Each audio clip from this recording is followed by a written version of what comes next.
Now check it out, y'all just saw some old fly scratch footage, you know what I'm saying? Now what scratches did you invent? To my knowledge, you invented the tweak scratch. You know what I mean? Probably one of the ones where I made up like turning off the power on the turntables. One day I tripped over the cord of my turntable, and the record was dragging while a beat was playing, and I moved the record back with my thumb, manipulating it as an instrument. So that's how that came about. And there's like a lot. Well, me and Cuba logged like maybe 400 different scratches, and it just goes on and on.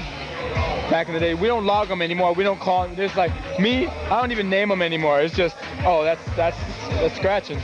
That's crazy, yeah. I mean, how do you even like really log like 400 scratch? I mean, what were you really doing? Were you just like sitting there watching somebody scratch or videos and like just marking, checking? Were you naming all of them? Naming them. Me and Q sit there, listen to John Coltrane. We'll listen to Miles Davis.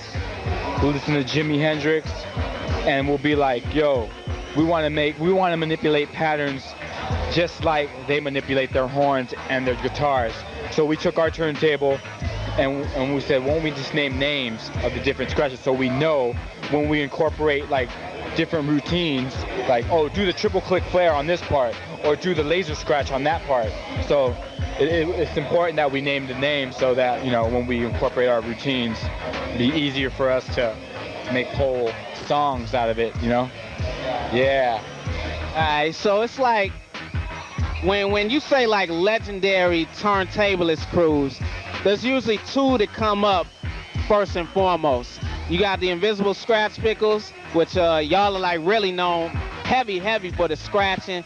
You got the Executioners, formerly the X-Men, known heavy for the beat juggling or whatnot. Now y'all had the classic battle that went down, I believe it was like the first ITF or whatnot, you know what I'm saying? What was actually going through your mind with that, knowing the caliber that, you know, you were up against? Were you amped, nervous? What was going on? It was to destroy, seek and destroy. I was on a seek and destroy mission. We were like, before the battle, we were hiding out in our bunkers, just getting stuff together, preparing for war.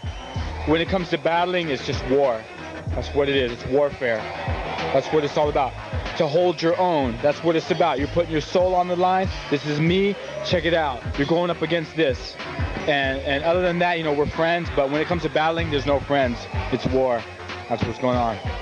Was there any surprise in that battle that you weren't expecting? Just out of nowhere, like, whoa. Yeah, when we were doing the singles battle and Rob Swift came over and took my hat.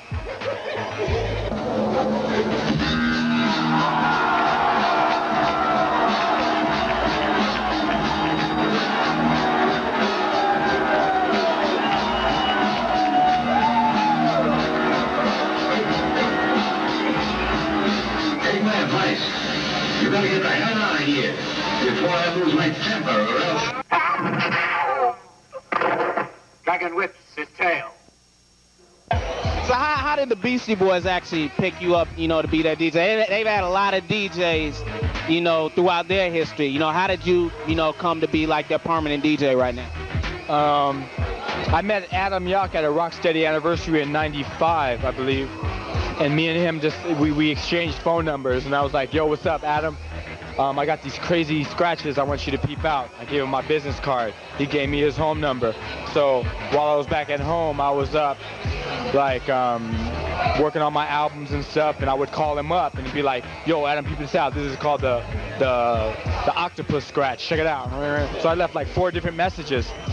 So he called me back in 1998 and said, yo, what are you doing? You want to work on our album? I was like, sure. So they flew me over to New York. I worked on the Hello Nasty album. And after the whole session, the studio session, they asked me to become their DJ. And I was just like, let's do this.